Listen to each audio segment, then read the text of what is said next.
People just want to see like all the flowers and gardens, but they don't really see how it's planted or how it grows or the days it doesn't get watered.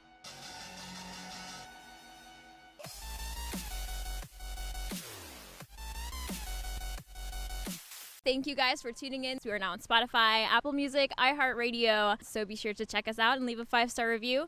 Today we're interviewing Stephania, aka Lost Spooky. She is an MC host at Coog TV and interning with Channel 2 News, KPRC. Can you give us a little overview, kind of like what you're going into? Well, first of all, thank you for having me. Yeah, so basically my kind of strive was when I started doing pageants. So I kind of started into modeling, and from there, little opportunities started opening up, and I started college, obviously, so I had to pick a career choice. And I did broadcast journalism, and within connections and hosting different like little shows for like a sorority event or my aunt's stuff in Chicago for like expos, I actually got the opportunity to now intern for KPRC Channel 2. So I was looking into schools in New York, going out of state, doing anything that had to do with acting. Pretty much being in front of, crowd, audience, all of that stuff. And from there, my mom used to be Miss Mexico. So she was like, oh no, and I was really into sports as well. I did soccer, and my mom was like, no, pageants, you're in. And I was like, okay, cool. So I started doing pageants, and Miss Houston Latina, I won second place. And they were like constantly talking about public speaking. There was like actually one of our reporters that came and taught us a class, and she always made a remark saying, wherever you are, you can build your brand. Doesn't necessarily have to be in a big city. And it always stuck to me. And for me to build my brand, I really liked her outlet and her kind of like inspiration of herself. So it kind of brought a little bit out of me, and I started kind of going into that path of broadcast, talking to people, getting to know people. And from there, I started Coog TV my freshman year of college, and I started interviewing like as a field reporter, different people around campus. They'll kind of look at me crazy because I'm like with this camera big, like this little boy like following me with this camera, and like I'm with the microphone, and they're like, who is this? But honestly, after that, I just it was like a kind of easy flow, easy flow to talk to people, easy flow to just grab the mic. But definitely that's just something that really started for me. Ever since I was a little girl, I don't know if you read my blog, I've always kind of, I've always kind of felt like traveling was an outlet. I'm an only child, background on my life, I'm an only child, my parents are divorced, so getting the escape and getting to know other people that are different from you was something that I really, really liked. And I found a passion within different little things. So it wasn't like major travels. First off, it was like going to Mexico. But going to Mexico, going to different cities. I told my mom, I want to go to like Guadalajara, or I want to go to DF just to see little things. From there, I started managing my time and kind of being positive on who I was. Never kind of bring myself down. So from the creativity, I started traveling. I got the opportunity to intern with a sports media kind of company in Barcelona. And from there, I kind of organized my life with work, school, traveling. And from there, I just kind of got the strive to keep doing that and not let it go. Because it was my escape. Once I was like at the job, it was like full on like media mode, like look at the players, do this, do that. And then at school, it's like full school mode. And then like traveling, you can explore who you are. You can explore yourself and what you want to become as a person. So I really, really like that aspect. And from there, I started being creative with my pictures.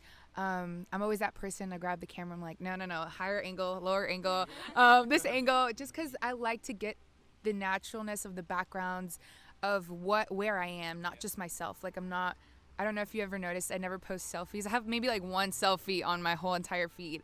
And it's not really about you. It's more about what the authenticity is of the world. So that's what actually strives me to go travel more.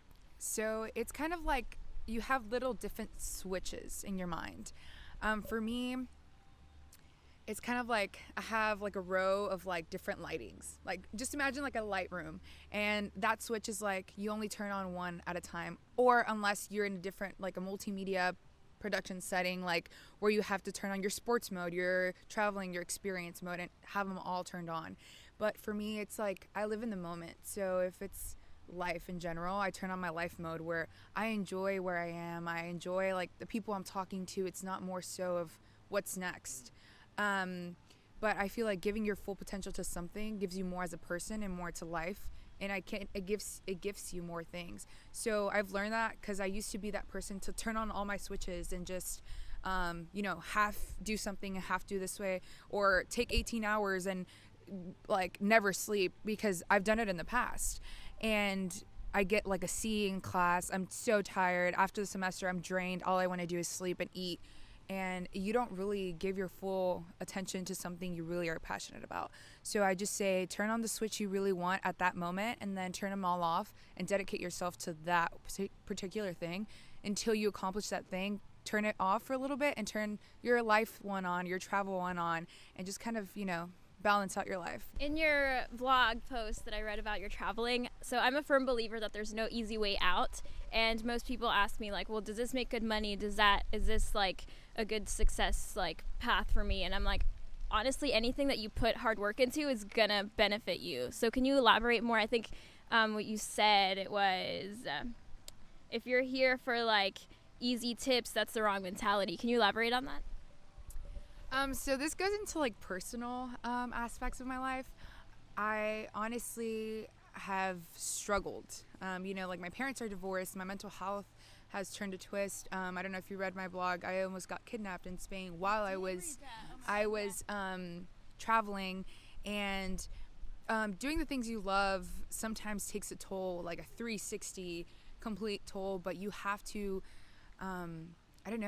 you can't I guess social media gives this kind of image of that everything is so easy, and that this is all you see, or this is all you want to pursue. But no one kind of gives a filter in the background, because if you give that filter, that the non-filter person you are, I guess, for me, I worked, a minimum wage job while I was in college, while I'm traveling, while I'm doing all of this. But it's, like I said, balance.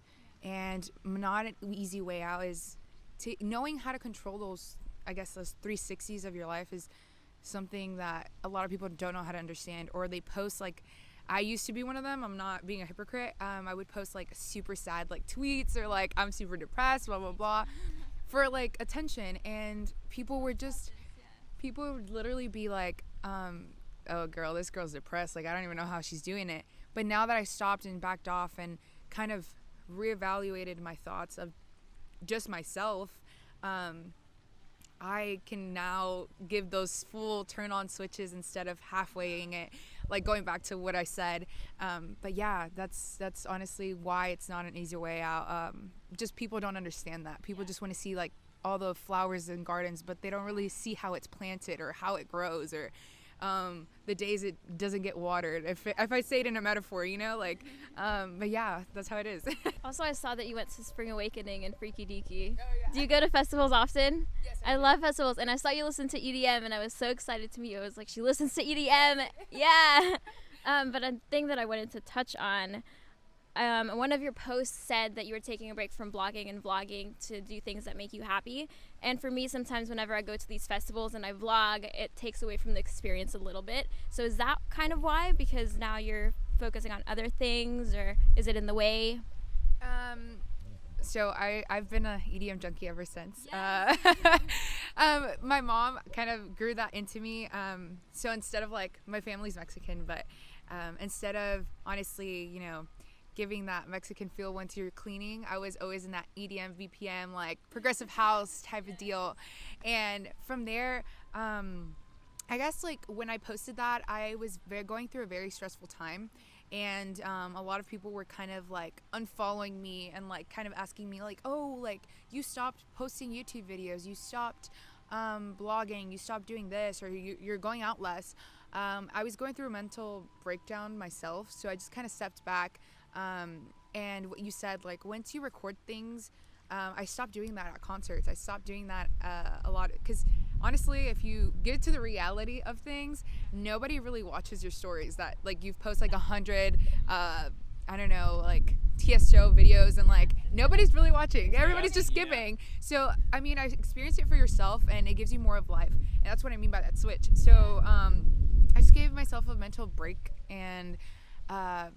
Dedicated to myself, not so much to other people, but now that I'm in a good state of mind, I want to dedicate my work and my passion to myself as well, and put out there what content I really like. A lady told me a long time ago, she was like, when you do something, always like never half do it, and when people don't see that like the rest of the iceberg, and they see that tip and it starts growing and growing and growing, and that's when they never see those true colors. And what I mean is like those true colors were under that, like what I said in the post, like they're just gonna see the prettiness, like, oh, like here I'm taking a break, but like all that ugliness and all the things that come with it is what people don't really see. So that's what that post meant. Yeah, that's pretty cool. Obviously people think it's like super easy. Yeah. But for me it was kind of like a path. I started small. I did emceeing for free. I did everything. Like I still continue doing everything just kind of because of my passion. And I took this class where my professor, her name is Betsy Kaufman. She's literally like my life coach. I literally love her to death.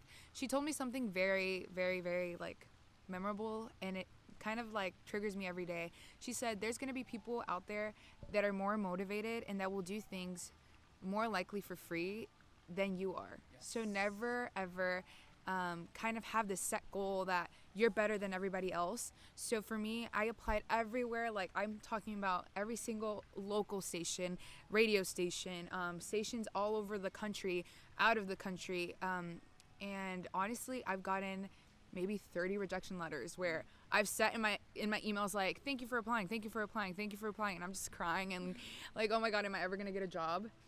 So from there, I kind of expanded my connections to the part where I DM'd people, like people that probably DM you that are experienced and that want to get that experience, and I started asking for help. And I feel like people don't realize that you can ask for help.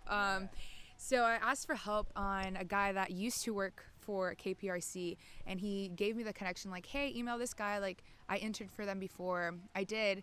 The only email I got back from him was, thank you for emailing me this. My off days are Mondays and Tuesdays. I'll get back when I can. I'm like, okay, thank you. Another rejection letter.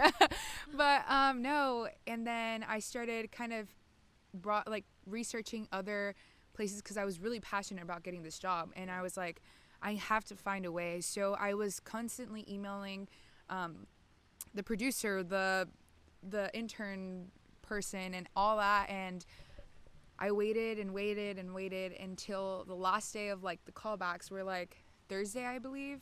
If not, you would get a rejection letter by Friday.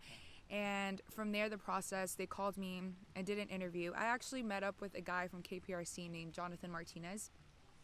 He was a connection from, so my mom does real estate, commercial, and residential. So she knew a guy that she sold a house to and works with him. Their friend is from KPRC, and he was like, oh, we have a friend that's daughter that's trying to intern. Asked him if he could meet up with me for 30 minutes just to give me some advice. And he was more than happy to. Like, honestly, I'm so blessed that he said yes, because, reporter's time is so consuming. And he said, yeah, I'll meet up with you. 30 minutes conversation turned into an hour. I got the best advice I could ever possibly get. That Sunday, I waited till Thursday, and I got the job. So it was just kind of a long process. And I've been applying since maybe, I guess I say September. And I'm barely hearing back from people. I've gotten several rejection letters. I've cried, I've sweated, I've done everything. So it's a process. I think the more people you meet, the better. It literally can go from saying hi to a person at Starbucks, from like something like this. You guys reached out to me on Instagram, and it's just kind of saying yes, meeting different people, because you never know who they are. I told my friend this. We were kind of hanging out. We were at Bell Station, and this guy like went up to her, and I knew him personally, and he was the owner of a club, and she was very like rejection, like, oh no, I don't want to talk to him. And I was like, no, I want to talk to him. And he was like, never say no, because you never know who it is. And networking is literally the god of whatever you want to get into. The more people you know, the better, because you don't know what type of connection or who's their best friend or who is their dad, or and if you want to get into a business, just like podcast or broadcast, or even like an engineering job, a CEO is best friends with this person's dad that you met at a bar, and you were rude to him, and you apply to that job, and he's like, oh, I recognize that name, he was rude to me at a bar, never mind, I'm not gonna do that. So I think networking is just, people say that LinkedIn is not an outlet, but it is. A lot of people are like, oh, LinkedIn is not, it's all about Instagram and Twitter, and I'm like, no, girl, get your I know, resume up and all that stuff. But honestly, just talking to people and networking is the best thing you can do to get your career up, to get what you want up. I say different aspects of life as well. Where do you see yourself in, say, 5 years? Oh, I see myself definitely in a different city, not in Houston. Okay. I would love to live in New York. If not, that's the case, I don't mind. I like exploring different places, different cities. So I'm not very picky on where, but that's my strive for maybe the 10 years and living there. And but in 5 years, I'd like to be working for Good Morning America. So that's my ultimate goal in life. And after that, within the next couple of years, hopefully be as big so I can have my own TV show. Yeah. So exciting. I guess I'm not very picky on where I go. For Kook TV and that stuff, it was just kind of like getting my toes in the water, and a place where I can start and kind of visualize myself, critique myself, and see how I kind of like that aspect. But other than that, for me, and in that kind of world, I want to move up from there, and not really where Kook TV puts me, because Kook TV is something from school and it's very grounded. There is people that are very passionate about just Kook TV, but for me it's Kook TV plus other things within the broadcast world. So for me it's Kook TV, emceeing shows, as well as KPRC or wherever else takes me. So that's where I want to move up, not just necessarily in that aspect, but in different aspects within the broadcast world. What's next for you and your personal brand? So I'd say my personal brand is, as I built it up ever since, is La Spooky. It will never change, but now that I am building up my blog, which is lifeoflaspooky.com, I am posting more of my realistic opinions, journalism, advice, all of that within YouTube as well. So YouTube is La Stephania Martinez. So everything is kind of based around my brand of La Spooky. But from there, just keep on watching KPRC, because one day you'll see me on 5 o'clock news. I love it. Thank you guys for tuning in. Be sure to check us out on iHeartRadio, Spotify, Apple Podcasts. Leave a 5-star review. We're on YouTube, TikTok, LinkedIn, and Facebook. And see you on the next episode.